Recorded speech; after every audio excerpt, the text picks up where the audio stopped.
네, 오늘은 요한복음 35탄이고요. 제목은 가늠한 여자라는 제목입니다. 요한복음 8장 1절에서 11절 말씀 보도록 하겠습니다. 요한복음 8장 1절에서 11절 말씀 보겠습니다. 예수는 감난산으로 가시니라. 아침에 다시 성전으로 들어오니 백성이 다 나오는지라. 앉으사 그들을 가르치시더니 서기관들과 바리새인들이 음행 중에 잡힌 여자를 끌고 와서 가운데 세우고 예수께 말하되 선생이여 이 여자가 간음하다가 현장에서 잡혔나이다. 모세는 율법에 이러한 여자를 돌로 치라 명하였거니와 선생은 어떻게 말하겠나이까. 그들이 이렇게 말함은 고발할 조건을 얻고자 하여 예수를 시험하미로라. 예수께서 몸을 굽히사 손가락으로 땅에 쓰시니 그들이 묻기를 마지 아니하는지라. 이래 일어나 이르시되 너희 중에 죄 없는 자가 먼저 돌로 치라 하시고 다시 몸을 굽혀 손가락으로 땅에 쓰시니 그들이 이 말씀을 듣고 양심의 가책을 느껴 어른으로 시작하여 젊은이까지 하나씩 나가고 오직 예수와 그 가운데 섰는 여자만 남았더라. 예수께서 일어나사 여자 외에 아무도 없는 것을 보시고 이르시되 여자여 너를 고발하던 그들이 어디 있느냐. 너를 정죄한 자가 없느냐. 대답하되 주여 없나이다. 예수께서 이르시되 나도 너를 정죄하지 아니하노니 가서 다시는 죄를 범하지 말라 하시니라. 아멘. 네. 오늘 말씀은 너무도 이제 유명한 교회 다니지 않는 사람들도 다 알고 있는 그런 굉장히 유명한 말씀이죠. 그래서 오늘 본문 말씀을 말씀드리기 전에 그 사본학이라는 게 있어요. 그걸 조금 이제 좀 설명을 드리고 넘어가야 될 것 같은데 왜 그러냐면 여러분이 가진 성경에 보면 오늘 본문이 이제 7장 53절부터 11절까지 가로가 쳐져 있을 거예요. 가로가 아마 처음 보신 분도 있을 거예요. 가로가 왜 있지?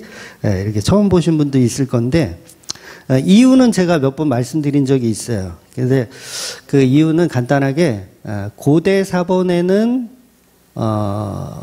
없는데 조금 나중된 사본에는 있는 경우예요.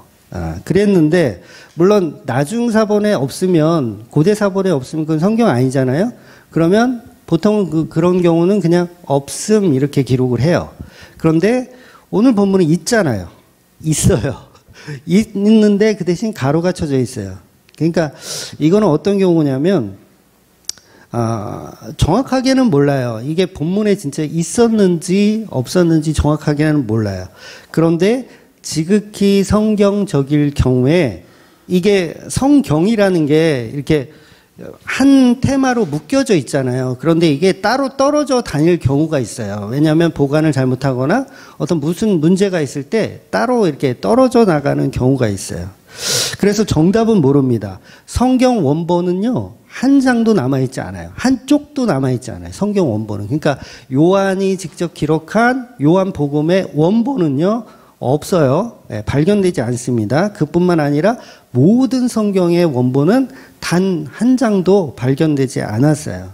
그러니까 그거가 발견되면 안 된다 그랬어요. 그거 발견되면 사람들은 그거를 우상으로 여겨요. 그래서 그 성경 원본을 가지고 이렇게 꼬깃꼬깃 말아서 팬티 속에다 넣고 다녀. 그러면 이제 재수가 있을 거다. 뭐 이런 식으로 우리는 생각하기 때문에 성경 원본은 일부러 하나님께서 아무도 찾지 못하게 다 없애신 거예요. 그래서 사본들만 남아 있어요. 그래서 어떤 학자들은 오늘 본문의 말씀을 보면서 처음부터 없었던 내용이기 때문에 나중에 후대 사람이 추가한 걸로 봐서 이건 성경 아니다. 그래서 성경에서 빼버려야 한다라고 주장하기도 해요. 그런데 저는 그 주장에 동의하지 않습니다. 중요한 것은 이 간음한 여자 사건이 실제로 있었던 사건이냐 아니면 후대 사람이 그냥 지어낸 사건이냐, 그게 중요하잖아요. 그냥 지어낸 사건이냐. 그래서 후대 사람들이 나중에 꾸며낸 얘기라면 당연히 빼버려야 되는 게 맞습니다. 그런데 많은 그 신학자들 그리고 사본학을 공부하고 있는 많은 신학자들은 이구동성으로 이 사건은 예수님이 실제로 있었던 사건이고 실제로 경험한 사건임을 그냥 뭐 이렇게 뭐 다른 문서들이나 이런 거를 통해서 충분히 증명해낼 수 있는 내용이에요. 그러니까 절대로 본 사건은 없는 얘기를 후대 사람이 지어낸 사건이 아니라는 거죠. 그래서 저는 개인적으로 이렇게 생각합니다. 어떻게 생각하냐면 제가 개인적으로 신학을 공부하면서 추론한 결론이에요. 지극히 개인적인 겁니다. 그러니까 요한복음의 원본은 없지만 저는 분명히 이게 본문에 있었다고 봐요. 그러니까 물론 요게 지금 8장 앞에 요 들어가는 요 위치가 맞는지는 정확히는 모르겠어요. 그건 아닌 것 같기도 해요. 왜냐하면 이 말씀의 12장부터 보면 다시 설전이 계속 이어지거든요. 그런데 다 떠나갔다 했고 설전이 계속 이어지면 뭔가 문맥이 안 맞아요. 그래서 그 자리는 아닐 수 있겠지만 저는 개인적으로는 요한이 기록한 성경이 맞다라고 보는 거예요. 그 이유가 뭐냐면 그거를 이제 저는 개인적으로 성경의 자증력이라고 믿거든요. 성경의 자증력. 그러니까 우리 인간이 성경을 훼손하려고 아무리 해도 성경은 성경 스스로가 말씀을 지켜낸다는 거예요. 그래서 그 성경이 번역을 하는 데 있어서 약간의 오류는 있지만 복음을 전하는 데는 전혀 부족함이 없다는 거예요. 그래서 성경 종류가 많잖아요. 뭐 개역 개정, 새번역 성경, 뭐 우리말 성경, 뭐 쉬운 성경, 종류가 많아서 번역은 약간씩 다를 수 있겠지만 그 모든 성경들이 예수 그리스도를 증명하는 데는 별 무리가 없다라는 거예요. 이게 성경의 자증력이라고 하는 거예요. 스스로가 말씀을 지켜낼 수 있는 능력. 그래서 어떤 이단들은 킹 제임스 버전은 없음이 없어요. 거기는 다 있어요. 없음이 없어요. 그래서 킹 제임스 버전만 성경이고 나머지는 다 가짜다. 이렇게 우기는 이단들도 있어요. 근데 그 자체가 이단이에요. 왜냐하면 킹 제임스를 우상화시키는 거예요. 그래서 완벽한 설교자가 없지 않습니까? 완벽한 설교자 있나요? 네. 없어요. 완벽한 설교자는. 그거하고 똑같은 거예요. 완벽한 번역본이 없지만 복음을 전하는데 부족함이 없는 것처럼 저 역시도 마찬가지죠. 완벽한 설교를 하지 않지만 복음을 전하는 데는 부족함이 없는 것처럼 성경은 그렇게 성경 스스로의 자증력으로 우리에게 전달되어 오고 있다는 거죠. 그래서 번역에 오류가 조금씩 있을지라도 복음을 전하는 데는 아무런 지장이 없다는 거예요. 제가 왜 이런 주장을 하냐면 고대 사본을 기록하던 그 당시 고대 사본이라 그래봤자 고대 그러면 굉장히 오래된 것 같은데 아니에요. 1세기 2세기를 얘기하는 거예요. 고대 사본이라 그러면 1세기 2세기 때는 여러분 지금 우리가 갖고 있는 가늠한 여자의 이미지하고 1세대 2세대의 그 세기의 이미지하고 똑같을까요? 전혀 달라요. 저와 여러분은 이 여자의 가늠한 여자의 이미지를 어떻게 생각하고 계십니까? 아마 10명 중에 9명은 청순 가련형이요. 이렇게 얘기할걸요? 그렇지 않아요? 아닌가요? 저만 그렇게 생각하나요? 남자들만 그런가? 남자들은 거의 99명은 청순 가련형. 왠지 좀 안아주고 싶은, 왠지 보호해주고 싶은 그런 여자로 생각해요.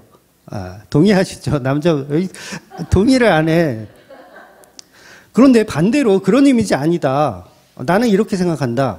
막 껌을 짝짝 씹으면서, 아씨, 재수없게 나 오늘 또 걸렸네? 나를 왜 이렇게 끌고 왔어? 아씨, 딴 때는 그냥 넘어가 주더니, 오늘은 또 유난히 지랄들이야. 껌을 짝짝 씹으면서 꿇어앉지도 않아. 그냥 서 있어. 정말 나 왜 그러지? 이런 태도로 일관한 이미지라고 생각하는 사람은 아마 현대인들 중에는 없을 거예요. 한 100명 중에 1명 있을까? 없을 거예요. 그런데 대한민국 문화는 100% 전자죠. 청순 가련형으로 봐요. 그런데 고대 사본을 기록하던 당시에는 사람들의 이미지가 후자 쪽이었어요. 굉장히 싸가지 없고 죄 지은 죽어 마땅한 존재로 보는 게 1세기, 2세기 사람들의 이미지였어요. 한 예로 오늘 본문의 9장을 보면 이 여자가 꿇어 엎드려 있나요? 아니면 서 있나요? 꿇어 엎드려 있어요? 서 있어요? 9장을 보면 서 있다고 표현하고 있어요. 서 있어요. 왜 영화 같은 데서 보면은 막 꿇어 엎드려서 막 이렇게 얼굴도 못 들고 막 이런 이미지였는데 성경을 보니까 서 있네요. 이 여자가. 왜 서 있지? 어른으로 시작하여 젊은이까지 하나씩 나가고 오직 예수와 그 가운데 섰는 여자만 남았더라예요. 그리고 세번역 성경도 보면 조금 더 정확하게 표현해요. 여자가 서 있다라고 아예 대놓고 그렇게 써놨어요. 그러니까 느낌 자체가 우리가 상상하는 그 느낌하고는 조금 다른 이미지인 거예요. 그래서 제가 원어를 한번 찾아봤어요. 원어에는 서 있는 내용이 있을까? 있을까요? 없을까요? 원어에는 없어요. 다행히 원어에는 서 있다라는 표현이 없어요. 그런데 왜 다른 성경들이 이렇게 서 있다라는 표현을 써서 일부러 집어넣었죠? 없는데? 원어에는 없는데? 그게 뭐냐면 번역하는 사람의 이미지예요.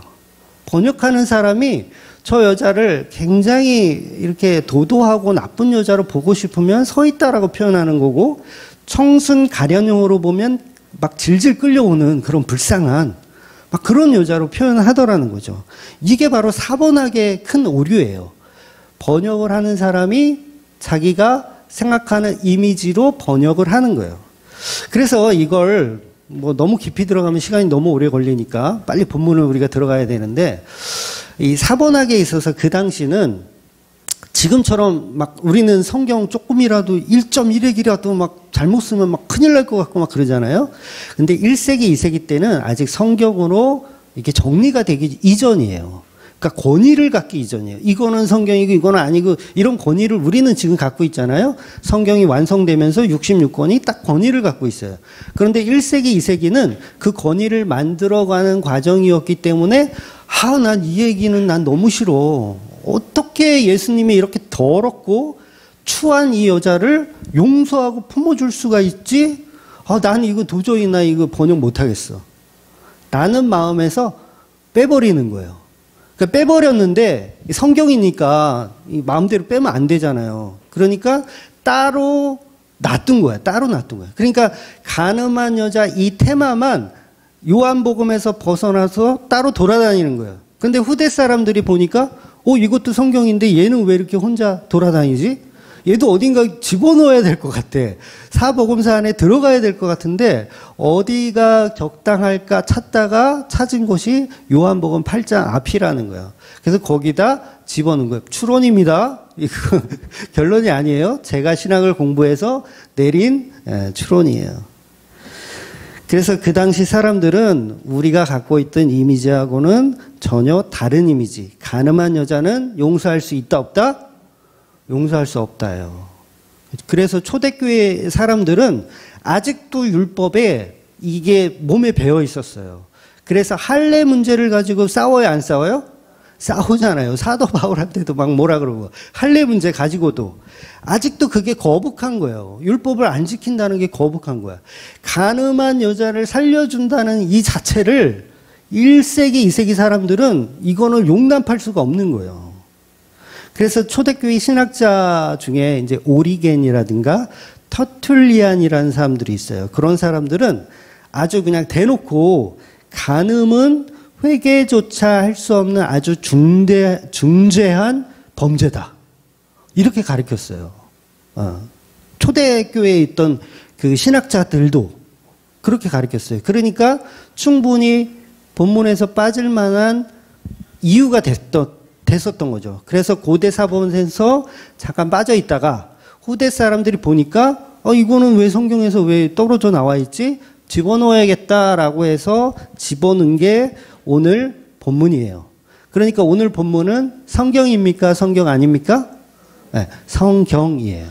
중요한 건 정말 있었던 일이고 예수님께서 용서해 주셨던 사건이라는 거야. 그래서 오늘 본문을 이제 구체적으로 이제 보도록 하겠습니다. 오늘은 이제 한 여인이 등장을 하죠. 성경이 이 여자에 대해서 많은 정보를 제공하지 않아요. 그래서 아까 말씀드린 대로 이미지가 서로 다 다르죠. 그러니까 간음하다 잡히면 돌 맞아 죽는 것을 이스라엘 여자 중에 모르는 여자는 없어요. 다 알아요. 그런 무서운 법에 살고 있는 이 여자가 일부러 나는 쾌락이 너무 좋아서 나는 즐기는 게 너무 좋아가지고 막 유부남이란 유부남은 다 꼬시고 다녀. 걸리면 이건 사형인데 돌 맞아 죽는데 그럴 만한 이스라엘 여자가 있었을까라는 거예요. 없어요. 그건 불가능한 거예요. 지금의 대한민국이라면 모르겠어요. 약간 나사 하나 빠진 애들은 그럴 수 있다고 봐요. 그런데 이스라엘 당시에는 그럴 여자가 있다라는 건 거의 불가능한 거예요. 그렇다면 이 여자는 자기가 원치 않은 상황에 빠져 있는 존재라는 거죠. 아마도 이 여자는 아주 어려운 삶, 힘든 삶을 살아가고 있었던 여자일 거예요. 뭐 사랑하는 남편이 너무 자기한테 잘해주고 또 남편이 돈이 너무 많아요. 그럼 바람 필 일이 있나요? 네. 아닌가요? 필 수도 있나요? 아, 너무 잘생겼어 남편이 또 뭔가 다 좋아. 그럼 바람 필 일이 없어요. 그러니까 어쩌면 이 여인은 천의 고아였을지도 모르겠어요. 삶이 너무 힘든 거예요. 그러니까 몸뚱이 하나로 어렵게 살아가는 창녀일지도 모르겠어요. 뭐 정확한 건 모르지만. 그러니까 저 어릴 때 금천에도 창녀촌이 있었어요. 오사번지라고. 아, 역시 알아. 오사번지라는 창녀촌이 있었어요. 그리고 금천에서 20분만 차 타고 가잖아요. 우리 남자분들은 다 알 텐데 용주골이라고 하는 아주 전 세계적으로 유명한, 그러니까 미군들 중에 금촌이나 뭐 파주는 몰라도 용주골은 다 알아. 오히려 코리아는 몰라도 용주골은 알 정도로 그러니까 미군들이 그렇게 유명한 용주골이라는 창녀촌이 있었어요.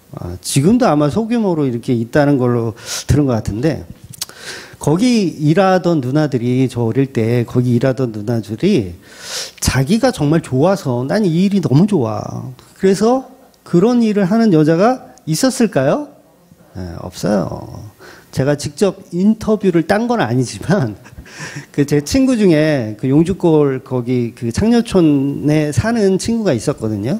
그래서 아버지가 뭐 그에 관련된 일을 하셨는지 아마 그럴 거예요. 그래서 그런 인터뷰들을 많이 이렇게 간접적으로 들었는데 좋아서 일하는 사람 한 명도 없어요. 그 누나들은 인생이 다 그렇게 된 거야. 어떻게 하다 보니까. 전부 불쌍한 인생들인 거죠. 그래서 어쩌면 이 여자도 그런 집안에서 태어난 거야. 뭐 예를 들면 술주정뱅이 아버지가 맨날 때리고, 그래서 어쩔 수 없이 시골에서 지금 서울로 도망쳐 온 거예요. 그러니까 살아갈 희망도 없고 용기도 없고 하루하루 죽을 용기가 없어서 막 이 목을 맬 노끈을 매일같이 주섬주섬 어루만지며 언제 갈까 그러면서 힘든 생활을 해 나가고 있을지 모르겠어요. 그러니까 이 여인이 할 수 있는 거라곤 뭐 남의 집 허드렛 일을 한다든가, 뭐 그것도 아니면 얼굴은 좀 반반하니까 남자들이 큰 돈을 준다고 하니 뭐 남자들의 욕정을 좀 풀어주고 돈을 좀 챙기는 그런 일들을 몇 밤을 고생하면서 했을지도 모르겠어요. 그러니까 큰 돈을 주니까 뭐 사회적으로 도덕적으로 좀 이렇게 권위 있는 뭐 바리새인들이라든가 서기관들이 제안을 하니까 그렇게 넘어갈 수도 있는 거죠. 결국 이 여자는 자기의 삶을 자포자기에 했을 수도 있다라는 거죠. 더 이상 희망이 없는 여자예요. 제가 이 여자를 굉장히 포장해 주는 것 같지만 여러분, 성도들의 삶이 다 이와 같다라는 거예요. 성도들의 삶이 태어날 때부터 막 이렇게 막 부잣집에서 딱 태어나가지고 뭐 이게 막 남부로 없이 사는 사람은 예수를 안 믿더라고요. 꼭 삶이 아주 치열한 사람들, 그런 사람들이 꼭 예수를 믿더라는 거예요. 그래서 이 여자의 삶이 결국은 우리의 삶과 별반 다르지 않는 그런 삶이라는 거죠. 그러던 어느 날 믿었던 서기관들과 바리새인들이 갑자기 자신을 끌고 갑니다. 그 여자를 끌고 가는 거예요. 갑자기 돌변을 한 거예요. 어느 날 돌변을. 마치 죽일 듯한 표정으로, 아니 그보다 더 비장한 각오로 마치 이 여인을 신에게 바칠 어떤 제물처럼 막 끌고 가는 거예요. 제물처럼. 그동안은 눈 감아주더니 그동안은 아무 말 없더니 비밀을 지키라며 용돈을 잘 주던 그런 사람들이 갑자기 나를 끌고 가서 돌로 쳐 죽이겠다라는 그런 마음으로 끌고 가고 있는 거예요. 그래서 성전 근처로 끌고 가더니 결국 어떤 젊은 남자 앞에 꿇어앉힙니다. 다짜고짜 그 젊은 남자에게 나의 그 간음죄에 대한 판결을 내리라고 이야기하는 상황이에요. 나를 죽일지 살릴지를 그 젊은 남자 보고 결정하라고 하는 거예요. 바로 오늘 본문에 나오는 간음한 여인의 이 상태가 요런 모습이라고 제가 개인적으로 시뮬레이션을 한번 해봤어요. 10계명의 7계명은 간음하지 말라라는 말씀이죠. 간음하다 적발되면 돌로 쳐 죽이는 것이 율법이었어요. 이 여자는 꼼짝없이 죽게 생겼습니다.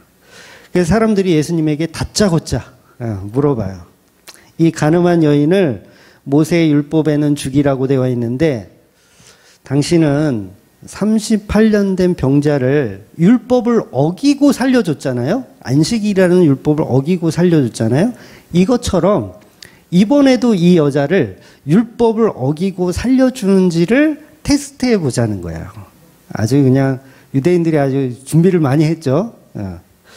그러니까 여기까지가 이 여자와 유대인들의 심리입니다. 이걸 잠깐 접어두고요. 이번에는 유대인들의 심리를 한번 볼게요. 구약의 사람들은 모두 하나님이 주신 율법을 잘 지키면 복을 받고 구원을 받을 수 있다라고 믿고 있었어요. 물론 하나님도 내 규례와 법도를 잘 지켜서 행하면 내가 복을 줄 것이다 라는 말씀을 구약에서는 반복적으로 말씀하셨습니다. 그러니 히브리인들은 열심히 하나님의 주신 율법을 지키려고 노력을 했어요. 그래서 바리새파 운동까지 하면서 열심히 했습니다. 그러니 저와 여러분이 이런 히브리 사람이라면 율법을 잘 지키자고 서로가 서로에게 용기를 주고 힘을 주었을 거예요. 우리는 절대 우상을 섬기지 맙시다. 이렇게 얘기했겠죠. 바리새인들끼리. 우리는 절대로 살인하지 맙시다. 우리는 11조 떼먹지 맙시다. 안식일을 범하지 맙시다. 막 이렇게 율법을 나름대로 지키려고 노력을 했습니다. 그래서 랍비들이 모여서 이런 내용을 가지고 이제 설법을 서로 주거니 받거니 설법을 하는 거죠. 제가 여러분에게 어떤 경우라도 살인은 안 됩니다. 제가 랍비예요.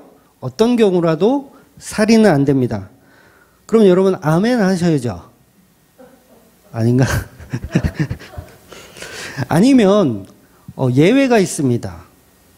살인을 하면 안 되지만 어떤 경우에는 살인을 할 수가 있습니다. 예외가 있다라고 얘기하면 그건 하나님의 율법에 위배가 되는 거예요.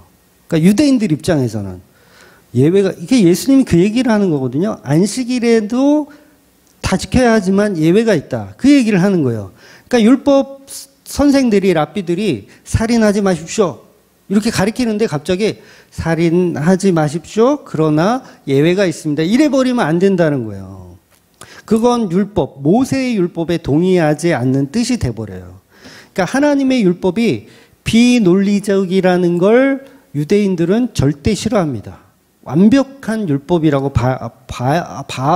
보고 있는 거예요. 완벽한 율법. 왜? 하나님이 주신 거니까 이건 완벽할 수밖에 없다. 이런 프라이드가 있어요. 자부심이 있어요. 그런데 예수님이 그걸 부시고 율법의 딜레마를 계속 말씀하시는 거예요. 그런데 사람들이 들어보니까 예수님의 말씀이 논리적이거든요. 그러네? 예외가 있네? 왜냐하면 실제로 율법에서는요, 예외가 있었어요. 근데 바리새인들은 그 예외를 안 듣고 안 가리킨 거예요. 안 보고 안 가리킨 거예요. 다만 유대인들의 관심은 그 예외에 관해서는 관심이 없어요. 왜냐하면 내가 율법을 지켜서 나를 드러내야 되니까 예외 같은 거는 볼 필요가 없죠. 하나라도 더 지켜서 나의 훌륭함을 자랑해야 되는데 예외가 자꾸 있어버리면 그거 곤란해지는 거예요. 그래서 목사들이 그러잖아요. 그냥 믿어. 그냥 믿어. 무조건. 목사 말이라면 무조건 믿어. 그러니까 요새 교인들하고 똑같죠. 바리새인들도 그거예요. 그냥 믿어. 씨, 무슨 예외가 어딨어. 무조건 믿어. 살인하지 말라 그러면 살인하지 마. 예외가 어딨어. 그런데 율법에 예외가 있다라는 걸 들어버리면 이제 막 돌아버리는 거죠. 우리가 출애굽기 강의 때 22장인가 할 때 봤지만 밤중에 도둑이 들어요. 그러면 집주인이 정당방위로 그 도둑을 때려서 죽여요. 죄가 있어요, 없어요? 죄가 없어요. 밤중에 들어오는 도둑을 때려 죽이면 죄가 없어요. 근데 정당방위예요. 일부러 때려 죽인 게 아니라. 근데 낮에 들어오는 도둑을 때려 죽이면 안 돼요. 그러면 죄가 있어요. 그렇다면 살인하지 말라는 그 말에도 이미 예외가 있음을 율법에서는 다 명시를 해놓은 거예요. 그러니까 예수님이 성경에 없는 얘기 하시는 분이 아니잖아요. 성경에 있는 얘기를 하시는 분이세요.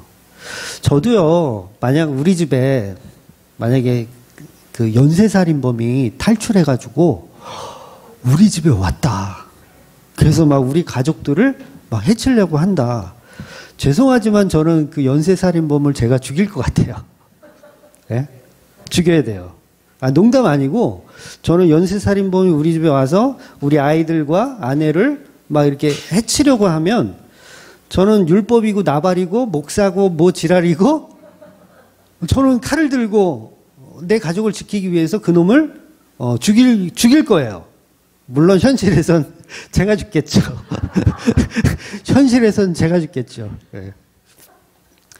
이렇게 율법에는 살인하지 말라는 율법이 있지만 항상 예외라는 게 있다라는 거예요. 그래서 그 부분을 예수님이 7장에서 계속 말씀하고 있었던 거고 지금 오늘 본문은 그 예외를 부시기 위해서 유대인들이 준비한 하나의 시험, 하나의 이벤트였던 거죠. 이렇게 율법에는 살인하지 말라는 말도 있지만 예외가 있다라는 걸 우리는 기억해야 됩니다. 그러니까 지금 유대인들은 7장에서는 이제 한 방 먹었잖아요. 예수님한테 한 방 먹었어요. 안식일과 할례에 대한 딜레마 때문에 한 방을 먹었어요.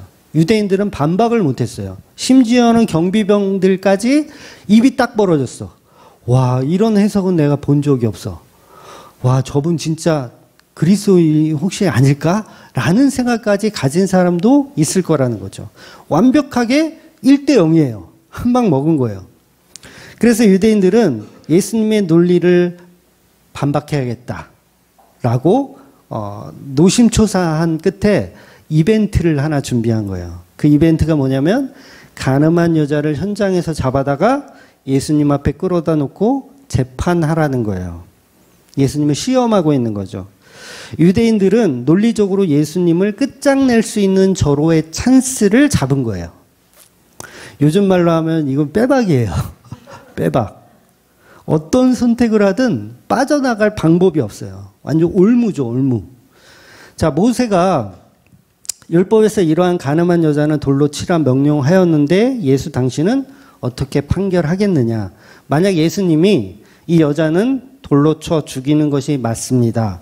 돌로 쳐 죽여야 합니다. 라고 하면 그간 예수님이 주장했던 자비와 긍휼, 38년 된 병자를 안식일을 범하면서까지 고쳐주고 해결해준 그 자비와 긍휼은 다 사라지는 거예요. 자기 주장이 위배가 되는 거예요. 예수님은 사람보다 율법을 더 중요하다고 이야기하는 꼴이 돼버리는 거죠. 율법이 더 중요하다. 공의가 더 중요하다. 그런데 예수님의 뉘앙스는 사람이 먼저다였거든요. 율법이 사람이 먼저다. 율법보다 사람이 먼저다. 그리고 또 한 가지는 그 당시 죄인을 죽여야 한다라는 판결을 내리면 그건 로마법에 어긋납니다.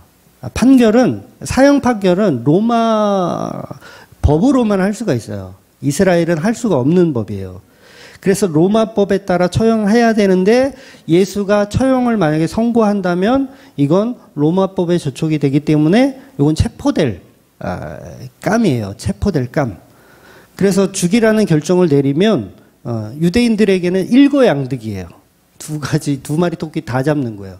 죽이라는 판결을 내리면. 물론 돌을 던진 군중들도 로마법에 저촉은 돼요. 그들도 로마법에 저촉은 되지만 주동자를 예수로 만들 수 있거든요. 주동자를 예수로 만들 수 있기 때문에 유대인들은 얼마든지 할 만한 그런 상황인 거였어요. 그런데 반대로 이제 이 여자를 살려줘야 한다. 살려줘야 한다. 그러면 모세의 법을 무시하는 이단으로서 완전한 성령 모독이 되기 때문에 하나님의 말씀을 반박하는 이단이 되는 거예요. 왜냐하면 이 경우는 예외가 없잖아요. 이 가늠한 여자의 경우는 현장에서 잡혔기 때문에 예외라는 카드를 꺼냈을 수가 없어요. 왜냐하면 밤에 들어온 도둑이나 낮에 들어온 도둑이나 요거는 예외가 되는데 요거는 빼박이에요. 지금 예외가 없어요. 그래서 이 여자를 살려준다 그러면 이거는 이단이 돼버리는 거예요. 대법원의 모세의 율법을 어긴 이단이 되는 거예요. 빼박이에요. 이건 완전히 빠져나갈 구멍이 없어요. 여러분 고3 수학 문제 푸실 수 있을 것 같으세요? 못 풀어요. 그거보다 더 어려운 상황인 거예요. 고3 수학 문제는 찍기라도 하지. 2개 중에 하나 찍기라도 하지. 예수님은 2개 중에 하나 찍을 수도 없는 상황이에요. 뭘 찍든 이거는 체포당하고 끌려가게 생긴 상황인 거예요. 그래서 예수님은 땅에 엎드려 손으로 글씨를 쓰십니다. 갑자기 무슨 일로 갑자기 글씨를 쓰세요. 과연 뭐라고 썼을까?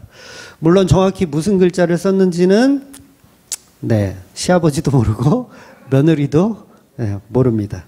그런데 성경 전체를 근거해서 우리가 추론해 볼 수는 있어요. 예수님이 어떤 글을 썼을까? 그래서 이걸 성경을 조사해 보아야 되겠죠. 성경을 조사. 이게 사경이라고 하는 거거든요. 이게. 그래서 조사해 보면 성경에서 하나님이 직접 손으로 글씨를 쓰신 적이 3번이 나와요. 그러니까 첫 번째는 오늘 본문에 나오는 내용이고요. 그 다음에 두 번째는 맨 먼저는 이제 십계명. 십계명을 하나님이 이제 글씨를 직접 써서 주시는 거예요. 모세가 대필하는 게 아닙니다. 하나님이 직접 십계명을 한 번도 아니고 2번. 첫 번째 거는 모세가 깨부셔가지고 두 번째 거는 새로 만든 돌판으로 하나님이 직접 아무튼 십계명을 하나님이 써주세요. 그리고 또 한 가지는 이제 다니엘서에 나오는 메네 데겔 우바르신이라는 글씨를 하나님이 쓰세요. 그러니까 벨사사 왕이 막 이렇게 그걸 뭐라 그러죠? 하여튼 잔치하는데 글씨가 딱 써지는 거예요. 그러니까 그 뜻이 뭐예요? 너는 끝났다. 너는 뒤졌다. 이거예요. 너는 끝났다. 그러면 이 두 가지 글씨의 공통점이 뭐예요? 둘 다 율법으로 너의 죄를 드러내는 거예요. 그죠? 두 가지 다 그래요. 그러면 세 가지 다 내용은 뭐냐면 결국은 죄를 드러내는 내용인 거예요. 그러니까 예수님이 땅바닥에다 뭘 썼냐면 그들의 죄를 드러내는 어떤 글을 쓰신 거예요. 그래서 십계명은 죄를 지적하는 거고 이 손글씨는 다 너는 끝났다. 너는 이제 다 죽어야 돼. 라는 저주의 말이라는 거죠. 그래서 그건 저주였기 때문에 모세가 부시는 거예요. 그 십계명은 저주의 말이기 때문에 이게 적용되면 다 죽거든요. 그래서 부시는 거예요. 그래서 죄를 폭로하는 글을 예수님이 쓰셨다라는 거죠. 그래서 정확하게는 그들의 죄를 기록한 거예요. 누구의 죄냐면 돌을 들고 있는 사람들의 죄를 기록한 거예요. 예를 들면 이런 거예요. 남자는 어디 있느냐? 그런 거예요. 예를 든 거예요, 제가. 남자는 어디 있느냐? 또 두 번째는 글 2번 쓰시거든요. 두 번째는 내 놈들이 그 남자지. 네 놈들이 그 남자지. 이 두 번째 글씨. 이게 더 섬찟하죠? 네 놈이 그 남자지. 이게 더 섬찟해요. 그러니까 처음 쓸 때는 남자는 어디 있느냐? 두 번째 쓰실 때는 그 남자가 내 놈이지. 물론 추론입니다. 왜냐하면 레위기서와 신명기에 보면 간음을 하면 간음한 여자만 죽이는 것이 아니라 남자도 항상 같이 죽여야 돼요. 남자도 같이 죽여요. 그러니까 간음죄는 남자 없이는 성립이 안 돼요. 남자가 항상 있어야 돼요. 그러니까 신명기 22장 22절을 한번 보겠습니다. 22절.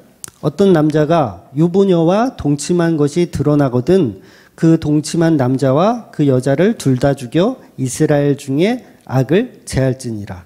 그리고 또 레위기서 20장을 보면 이건 내용이 기니까 안 볼게요. 여러 가지 간음에 대한 이야기들이 나와요. 근데 거기에 보면 입에 담기도 민망한 그런 간음에 대한 이야기가 나와요. 그러니까 근친상간에 관련돼서 뭐 시아버지와 뭐 하여튼 그런 얘기들 있죠. 근친상간에 관한 간음. 근데 공통적인 건 뭐냐면 둘 다 죽이는 거예요. 예를 들어서 뭐 시아버지와 며느리가 간음을 했다? 그럼 둘 다 죽이는 거예요. 둘 다. 이렇게 하면 이제 19금 설교가 되니까. 그런데 중요한 것은 반드시 둘 다 죽여야 된다는 거죠. 심지어는 이 20장에 보면 수간, 동물하고 하는 그것도 어떻게 해요? 동물이 무슨 죄가 있어. 동물도 반드시 같이 죽여라. 이렇게 표현하고 있어요. 같이 죽여야 돼요. 그러니까 여자 혼자는 이게 죄가 성립이 안 되는 거예요. 그런데 여러분, 간음 해보셨어요? 여러분, 간음할 때 현장에서 잡힐 수가 있나요? 간음을 할 때 현장에서 잡힐 수가 있나? 요즘처럼 뭐 CCTV가 있다든가 아니면 미리 쟤는 간음할 것 같으니까 내가 미행을 한번 해야겠다. 이렇게 해가지고 미행을 해서 이렇게 발견낼 수는 있겠죠. 그게 뭐예요? 의도된 어떤 간음 현장을 잡는 거잖아요. 간음 현장을 잡을 수가 없어요. 왜냐하면 다윗의 경우도 간음 현장을 잡힌 게 아니라 그 나중에 이제 걸려든 거잖아요. 간음 현장은요, 예상하지 않거나 아니면 준비하지 않거나 뭔가 계획하지 않으면 잡기가 불가능한 범죄예요. 간음은. 우리 해보셨잖아요. 네, 농담입니다. 그러니까 무슨 말이냐면 남자들은 평소에 알고 지내고 있던 이 여자를 이용한 거예요. 현장을 만들어 놓고 이 여자를 충분히 준비시킨 여자라는 걸 우리는 신빙성을 높여서 볼 수가 있어요. 왜냐하면 성경이 그 정황들을 다 이야기하고 있죠. 간음한 여자를 현장에서 잡아왔다는 얘기는 미리 미행을 했거나 아니면 남자를 어떤 캐릭터를 만들어서 준비했다라는 상황인 거예요. 안 그러면 간음 현장은 현장에서 잡는 게 불가능합니다. 한마디로 함정수사를 한 거예요. 예수님은 이들의 계략에 이 여자를 이용해서 예수님 자신을 잡기 위한 어떤 덫을 놨구나라는 걸 예수님이 알고 계셔요? 몰라요? 이미 알고 계세요. 예수님은 이미 요것들 봐라. 요것들이 나를 이렇게 걸려 넘어지게 하려고 준비를 했구나라는 걸 알아요. 뱀은요, 에덴 동산에서 뱀은 하와를 꼬십니까? 아담을 꼬십니까? 하와를 꼬셔요. 그런데 하와가 목적인가요? 아니죠. 하와는 도구예요. 하와를 통해서 아담을 범죄하게 하려는 게 마귀의 목적이에요. 그러니까 하와를 이용해서 아담을 범죄하게끔 만들어내는 게 목적. 그러니까 지금 이들의 목적은 이 여자가 목적이 아니에요. 간음한 여자를 이용해서 예수님을 잡으려고 하는 거예요. 하와를 이용해서 아담을 잡으려고 하는 그 마귀의 계략과 똑같은 거예요. 그래서 간음한 여자를 이용해서 예수님을 잡으려고 하는 이것. 그런데 아담이 건네준 선악과를 하와가 건네준 선악과를 아담이 뿌리치고 두들겨 패야 맞죠? 이게 정신 나가가지고 이거 왜 따먹었어요 이거를. 이렇게 혼내야 되는 게 맞는데 타락한 여자가 준 선악과를 아담은 타락하지 않은 상태인데 그걸 받아 먹더라는 거죠. 즉 예수님은 이 여자의 간음죄를 받아 먹으신 거예요. 여자의 간음죄를 알고도 받아 먹으신 거예요. 여러분 결국은 하와가 누구 때문에 살죠? 누구 때문에 살아? 이거 아담 때문에 사는 거예요. 잘 생각해 보세요. 아담 때문에 사는 거예요. 타락하지 않은 아담이 타락한 여자가 건네준 선악과를 먹을 이유가 없어요. 그 여자를 사랑하니까 받아먹는 거예요. 이해가 되시죠? 사랑하니까 받아먹는 거예요. 한마디로 내가 같이 죽어줄게. 이거예요. 내가 같이 죽어줄게. 이게 십자가 이야기잖아요. 십자가 연합. 내가 같이 죽어줄게. 그러니까 예수님은 죄인된 우리를 끌어안고 같이 죽어주시는 십자가의 사랑을 표현하고 있는 거죠. 그러니까 오늘 본문도 성도를 사랑하시는 예수님이 간음한 여자가 건네준 그 죄를 뒤집어 쓰시는 거예요. 뒤집어 쓰시는 거. 그러니까 역으로 아담은 하와가 건네준 선악과를 먹음으로 인해서 사실은 어떻게 되냐면 반전이 일어나거든요. 어떤 반전? 가죽옷이라는 반전이 일어나요.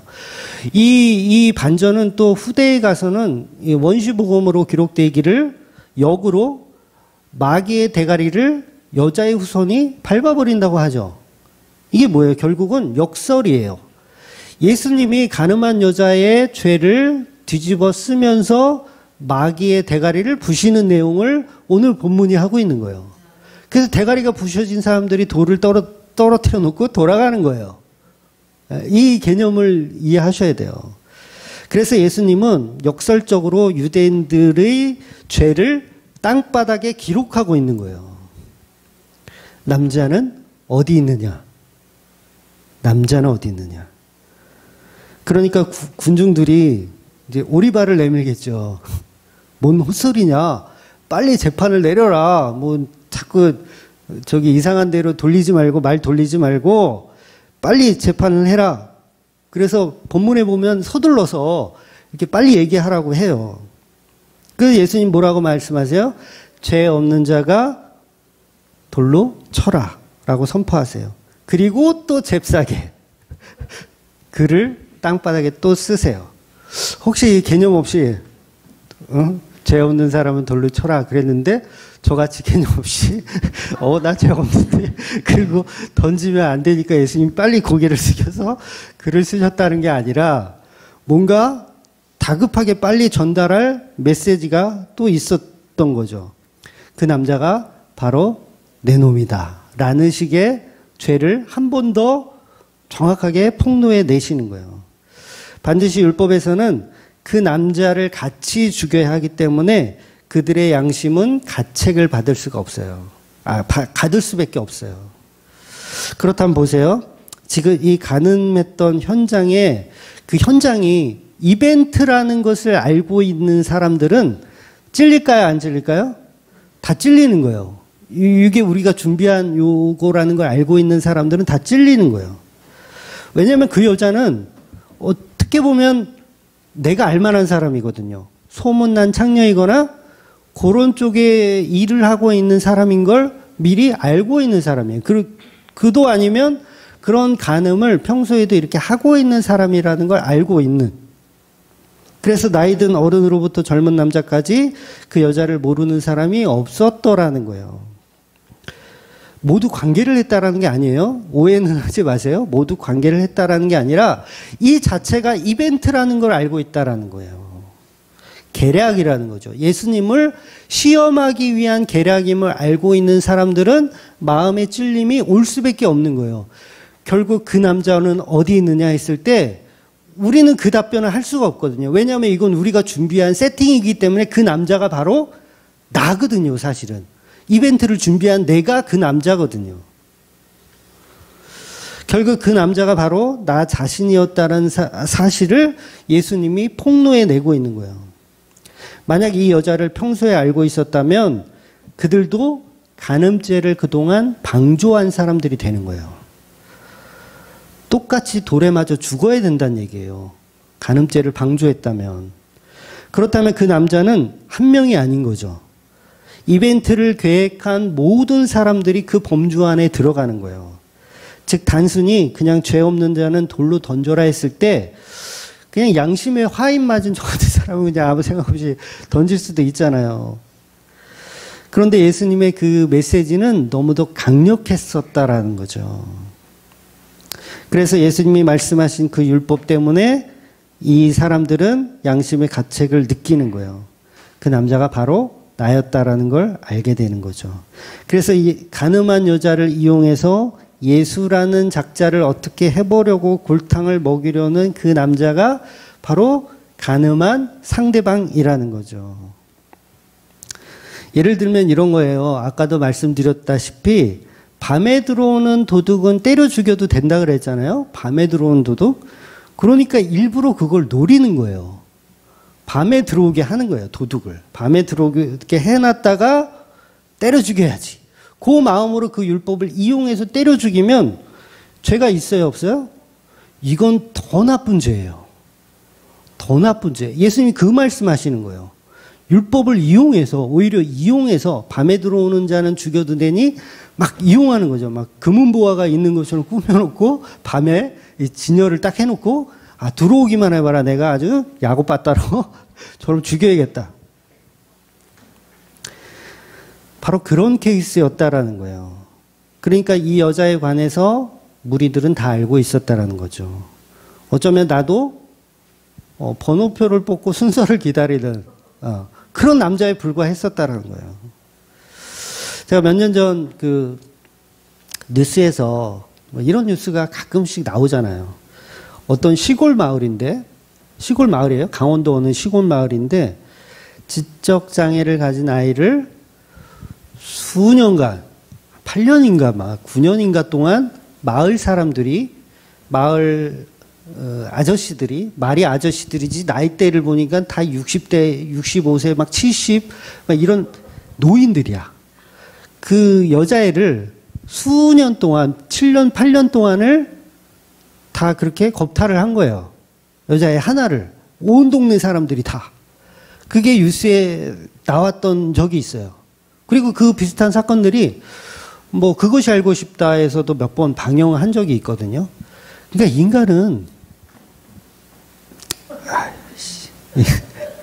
인간은 어쩔 수가 없는 거예요. 그러니까 증거가 있어서 처벌받은 사람만 뭐 7명인가 8명인가 그러고 그게 사실 증명해내기가 어렵잖아요. 그거는 성폭행 이런 거는 막 3년 전에 성폭행한 거를 어떻게 증명할 거예요.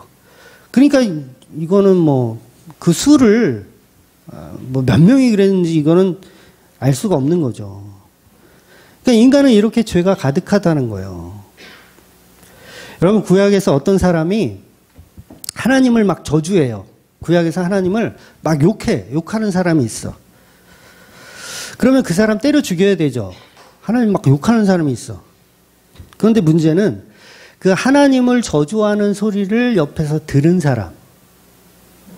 저 사람이 막 하나님을 막 여호와는 막 이렇게 욕해. 근데 그걸 내가 들었어. 들은 사람 죄가 있어요, 없어요? 이거 애매하죠? 애매하죠? 성경은 들은 사람도 죄가 있다라고 봐요. 그래서 어떻게 해야 되냐면 정결 예식을 한다든가 아니면 그 저주받은 그 사람을 때려 죽일 때 내가 그 사람한테 안수를 해야 돼요. 내가 저주의 말을 들었잖아요. 내 귀로. 범죄를 저질렀기 때문에 요거를 씻어야 돼요. 그러기 위해서는 그 자를, 저주받은 자를 때려 죽일 때 내가 안수를 하고 때려 죽여야 돼. 그래야 나는 이제 무관한 사람이 되는 거예요. 그러니까 레위기서 한번 볼게요. 레위기서 24장 14절 볼게요. 그 저주한 사람을 진영 밖으로 끌어내어 그것을 들은 모든 사람들이 그들의 손을 그의 머리에 얹게 하고 온 회중이 돌로 그를 칠지니라. 그렇죠? 제가 한 얘기가 아니라 성경에 있는 얘기예요. 내가 저주의 소리를 들으면 그것도 죄이기 때문에 반드시 저주받아 죽는 자에게 안수를 하고 내 죄를 씻어야 돼요. 그렇다면 지금 이벤트를 준비해서 이 여자를 돌로 쳐서 죽인다면 나도 죄가 있는 거예요. 이 이벤트를 알고 있기 때문에. 그럼 어떻게 해야 돼요? 그 머리에 안수를 하고 때려 죽여야 돼요. 그러면 이 안수를 하는 이 순간에 뭐가 돼요? 내가 계획한 놈이 되죠. 이 딜레마예요. 그러니까 유대인들 입장에서는 안수해서 때려 죽여야 되는데 안수를 하자니 들통이 나고 그냥 때려 죽이자니 내 죄가 그대로 남고 요 딜레마를 예수님이 다시 유대인들에게 던져준 거예요. 놀랍죠? 와, 예수님의 해악이라고 표현할 수도 없어요. 이거는 신적 영역이에요, 그냥. 그러니까 유대인들은 오히려 골탕을 먹이려다가 자기들이 골탕 먹은 상황이 된 거예요. 그러니까 돌을 놓을 수밖에 없죠. 돌을 놓을 수밖에 없는 상황이 된 거예요. 그래서 예수님이 죄 없는 자는 돌로 치랴라는 말씀을 했을 때 그들은 안수를 하고 죽여야 되는데 할 수가 없는 상황이 된 거예요. 그러니까 그 여자와 전부 우리는 유대인들은 간음한 남자였던 거죠. 그가 평소에 간음하는 여자라는 것을 알고 있어서 묵인했다거나 아니면 지금 이 상황이 우리가 준비한 계략이라는 걸 알고 있는 그 사람들은 돌을 내려놓고 돌아갈 수밖에 없는 상황으로 예수님이 만들어 버린 거예요. 그러니까 아무도 돌을 던질 수가 없는 거예요. 결국 죽이지 못하고 어른에서 젊은이까지 돌을 내려놓고 돌아갈 수밖에 없었던 겁니다. 그래서 율법에는 항상 딜레마가 이렇게 있어요. 여러분, 율법에서 사람이 사람을 돌로 쳐 죽이면 됩니까? 안 됩니까? 사람이 사람을 돌로 쳐 죽이면. 그러니까 이게 애매한 건데 어쩔 때는 막 죄를 범한 사람이 있으면 돌로 때려 죽여라. 그래 놓고 어디서는 사람을 돌로 쳐 죽이면 안 된다. 뭐 이렇게 표현해요. 그 부분 한번 볼게요. 레위기서 24장 16절 17절입니다. 한번 볼게요. 여호와의 이름을 모독하면 그를 반드시 죽일지니 온 회중이 돌로 그를 칠 것이니라. 거류민이든지 본토인이든지 여호와의 이름을 모독하면 그를 죽일지니라. 17절 사람을 쳐 죽인 자는 반드시 죽일 것이요. 뭐예요 이거? 이게 지금 짜집기 한 게 아니에요 제가. 그대로 지금 16절 17절이에요. 그러면 이 얘기는 무슨 얘기냐면 16절은 돌로 쳐 죽이라고 하고 17절은 사람을 쳐 죽인 자는 반드시 죽일 거라고 하잖아요. 이런 율법의 딜레마를 던져주면서 뭐냐면 17절은 무슨 얘기를 하고 싶은 거냐면 정당방위를 제외한다는 얘기예요. 정당방위를 제외하고 돌로 쳐서 죽이면 안 된다는 거예요. 그러니까 내가 살인하면 안 된다는 얘기죠. 그러니까 오늘 본문이 이 사람들이 가지고 있는 지금 이 딜레마가 바로 이런 거예요. 자기도 죄인이라면 17절이 적용이 된다는 얘기예요. 이해가 되세요? 내가 사람을 돌로 쳐 죽이면 안 된다고 했잖아요. 근데 예외가 있어. 죽어 마땅한 자를 죽이면 돼. 그런데 이 실형을 하는 이 사형을 집행하는 내가 죄가 있어야 된다, 없어야 된다? 없어야지 죽일 수 있는 거예요. 근데 오늘 이 현장에서는 이 유대인들이 죄가 있어요, 없어요? 있잖아요. 왜냐하면 이 이벤트를 다 준비했고 간음한 여자를 준비했고 예수님 골탕 먹이려는 밤에 들어오는 애를 기다렸다가 때려잡을 생각을 갖고 있으니까 나는 죄인이 있는 거예요. 죄가 있는 거예요. 그러니까 이 죄가 있는 나는 이 여자를 때려 죽일 만한 권한이 없죠. 큰일 나요. 이 여자 죽이면 나도 똑같이 죽임을 당해야 되는 상황이 되는 거예요.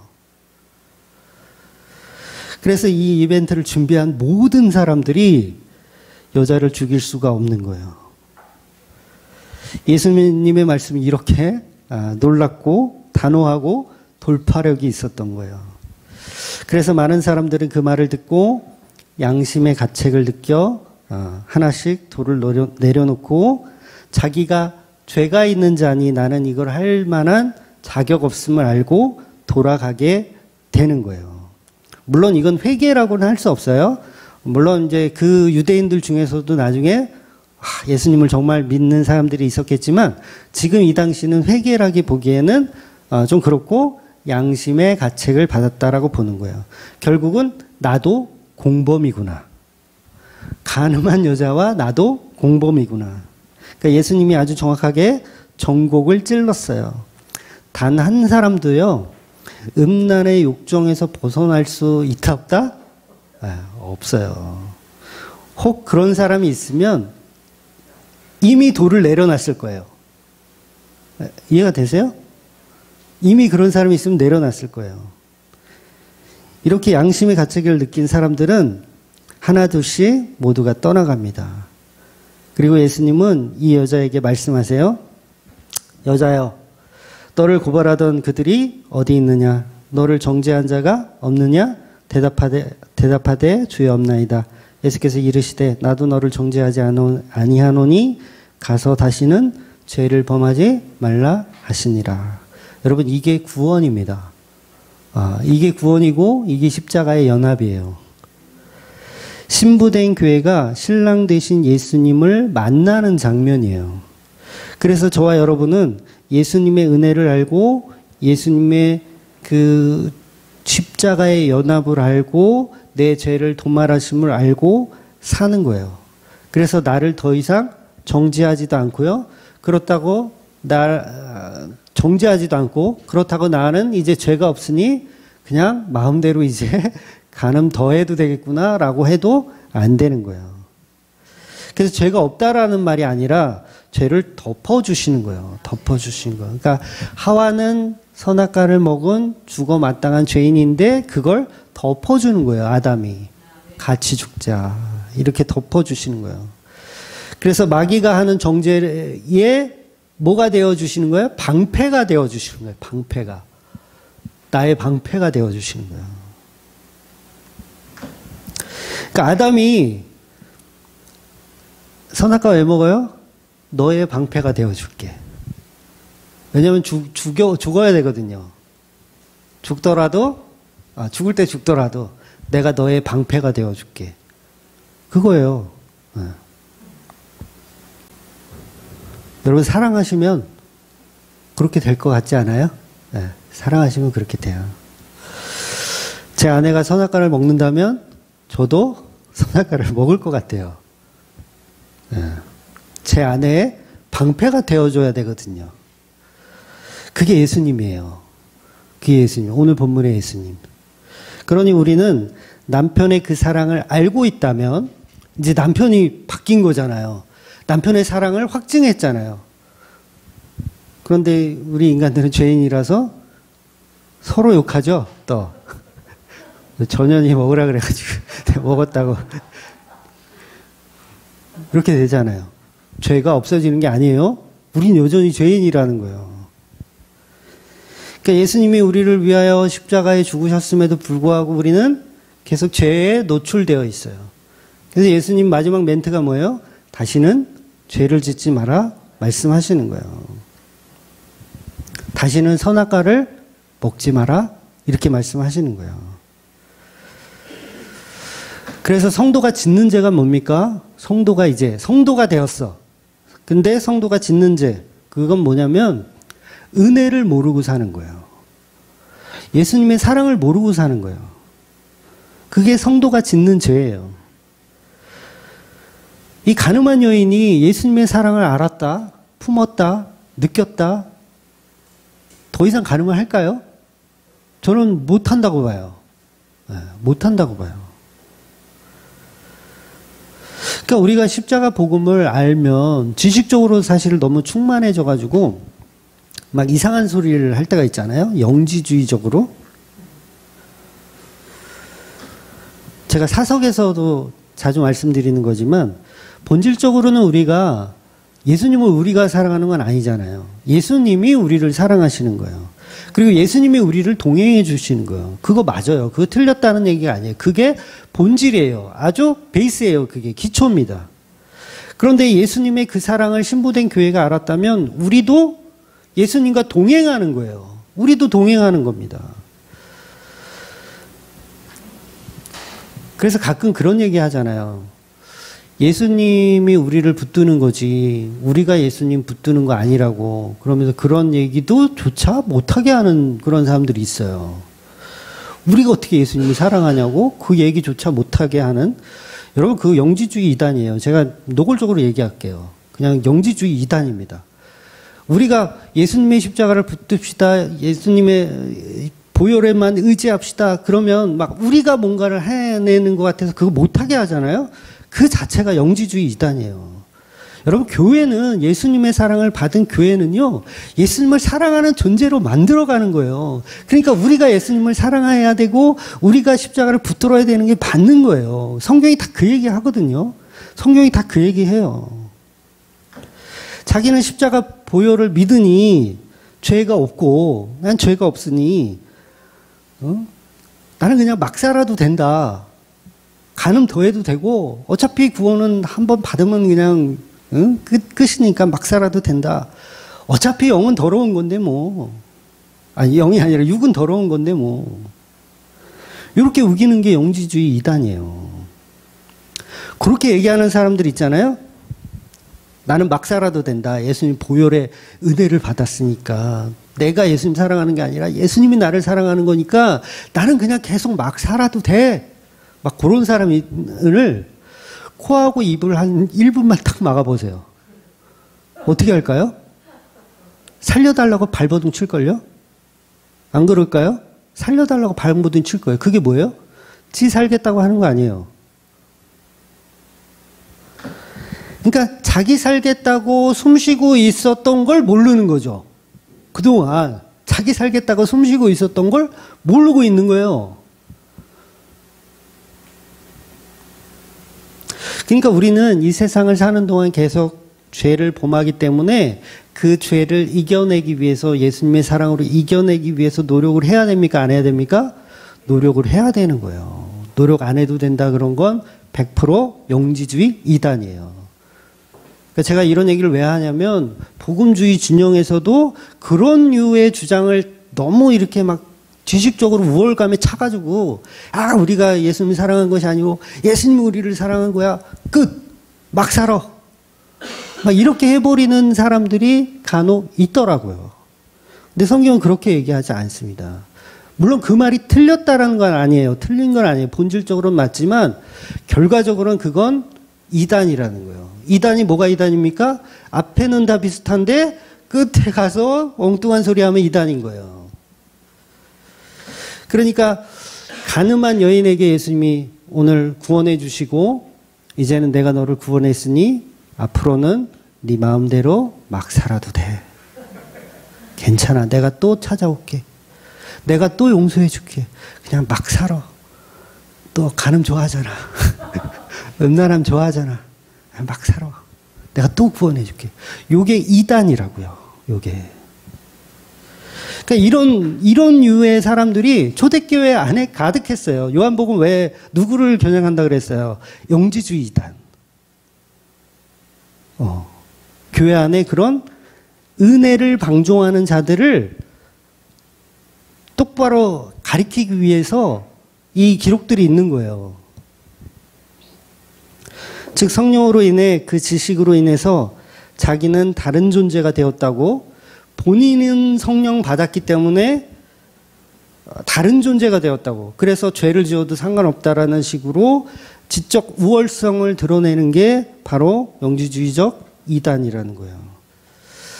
본질적으로는 그 말이 맞지만 우리가 예수님 앞에 계속 끌려가는 게 맞습니다. 예수님의 사랑으로 우리가 계속 끌려가요. 그건 맞아요. 그러나 우리는 이 땅을 사는 동안 여전히 죄인이기 때문에 의에 이를 수가 없는 존재이기 때문에 간음한 여자의 삶처럼 우리는 내 노력과 내 힘으로 계속 영적 싸움을 싸워가면서 살아가야 돼요. 여러분 이 여자가 용서를 받았지만 이제 뭐 먹고 살 거예요? 그동안은 화대라도 받으면서 살았는데 이젠 뭐 어떡할 거예요? 그럼 뭐예요? 영적 싸움이 필요한 거예요 이제는. 내가 남의 일 허드렛 일을 하더라도 참아내야지 견뎌야지 하면서 견디는 삶을 이제는 살아야 돼요. 이거는 은혜가 오히려 나를 더 힘들게 해요. 그동안은 그래도 간음하면서 먹고 살만 했는데 예수님 만나고부터 아, 내 인생은 이제는 이게 어떻게 되는 거야, 이게. 그러니까 우리 인간은요, 죄와 싸워야 돼요, 계속. 그러니까 우리가 사는 이 세상은 우리가 지켜낼 것을 지켜내야 할 충분한 이유가 있는 삶을 살아야 된다는 거죠. 그러니까 십자가를 붙들고 사세요라는 말이 잘못된 말이 아닌 거예요. 우리는 그렇게 붙들고 살아야 돼요. 이건 율법적인 어떤 강조를 하는 얘기가 아니라 죄인인 우리가 당연히 들어야 할 말들이에요. 다시는 죄를 범하지 말아라. 우린 당연히 들어야 돼요. 왜냐하면 또 하고 싶거든요. 좀 편하게 간음하면서 편하게 살고 싶거든요. 그래서 예수님은 목숨을 내어주신 그 여자에게 다시는 죄를 범하지 말라고 말씀하시는 거예요. 그래서 우리는 날마다 죄와 싸워 나가야 합니다. 그러니 이 가늠한 여자는 죄가 생각날 때마다 십자가만 붙들고 살아가야 하는 거예요. 죄가 생각날 때마다 아, 예수님이 나를 구원해 주신 그 은혜 내가 기억해야지. 그러니 우리는 예수님의 사랑을 알아도 늘 바람피는 자리에 놓여져 있는 거예요. 그래서 성경은 이구동성으로 신앙은 방종하는 것이 아니다 라고 이야기하는 거예요. 그래서 예수님의 몸된 교회는 서로 사랑하라 반복적으로 말씀하시는 거예요. 죄와 싸워라. 물론 다시 말씀드리지만 본질적으로 우리가 하나님을 사랑하는 게 아니라 하나님이 먼저 우리를 사랑하지만 우리도 그 사랑을 배워서 연합되는 거예요. 배워서 연합되는 거. 그래서 은혜 받은 자들의 행동은 죄인으로 살아가지 않는 거예요. 이기는 거예요. 제가 간증했죠? 저 목사가 아니었으면요. 저도 어떻게 됐을지 모르겠어요. 그러니까 성경이 계속 말씀 보세요. 예배하세요. 서로 사랑하세요. 모이기를 힘쓰세요.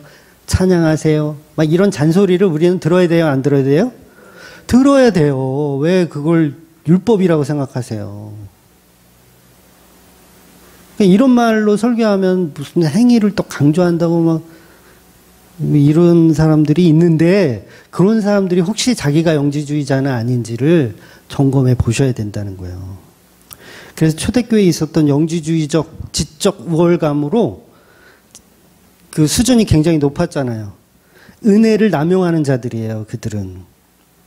그러니까 시간이 좀 갔지만 우리 유다서를 한번 읽고 우리 마무리할게요. 유다서 1장 3절하고 4절 새번역 성경으로 제가 한번 읽어드릴게요. 사랑하는 여러분, 나는 여러분에게 우리가 함께 나눈 구원에 관해서 편지를 써 보내려고 여러 가지로 애써 준비해 왔는데 이제 여러분에게 간곡한 권고의 편지를 쓸 필요가 생겼습니다. 그것은 성도들에게 한 번 결정으로 전해진 그 믿음을 지키기 위하여 여러분이 힘써 싸우라는 것입니다. 어떤 침입자들이 여러분 가운데 몰래 들어왔기 때문입니다. 어떤 침입자들이란 얘기는 영지주의자들이에요. 그러니까 은혜 있으면 막 살아도 된다라고 말하는 그런 침입자들이 들어왔기 때문에 그들은 옛날부터 정죄를 받기로 미리 기록된 자들입니다.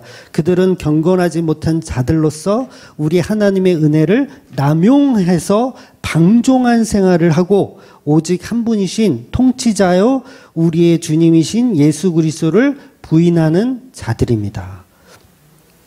예수 그리스도를 부인하는 자들이래요. 나는 이제 은혜 받았으니 죄를 막 짓고 막 살아도 돼라고 얘기하는 사람은 예수를 믿는 사람들이 아니고 자기가 갖고 있는 지식, 은혜 받은 사람은 구원받는다, 막 살아도 된다라는 그 지식을 믿는 사람들이지 예수를 믿는 사람들이 아니라는 거예요. 그러니까 성도는 계속 죄와 싸우면서 내가 간음한 여자였구나, 그 은혜를 내가 받았는데 내가 이렇게 살면 되나라는 걸 계속 묵상하면서 사는 거예요. 그래서 십자가만 붙들고 살아야 되는 게 맞습니다. 그거 아니라고 좀 우기지 좀 하세요. 우리는 십자가만 붙들고 살아야 돼요. 우리가 어디를 붙들고 살 거예요? 이제는 과거는 버리고 내 신랑 대신 예수 그리스도만 남편으로 모시고 사는 거예요. 그렇게 사시는 저와 여러분이 되시기를 주의 이름으로 축원드리겠습니다. 아멘. 기도하겠습니다.